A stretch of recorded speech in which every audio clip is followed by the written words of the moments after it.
Nope. Yep. Nope. Bolalarni vaqtli o'tirg'izishga harakat qilish ularning bellarini qiyshayishiga, yelkalarining ikki xil bo'lib qolishiga va hattoki oyoqlardagi muammolarga ham sababchi bo'lishi mumkin.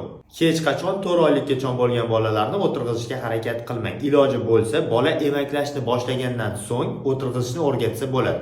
Odatda bolalar 6 oylikdan keyin mustaqil o'tirishni o'rganib olishadi. 4 oylikgacha bo'lgan bolalarning bel umurtqalari, bel suyaklari va mushaklari yaxshi rivojlanmaganligi sababli ular o'tirg'izilganda muvozanatni yaxshi ushlay olishmaydi va o'ngga, chapga, oldinga yoki bo'lmasam orqaga qarab harakatlanadi.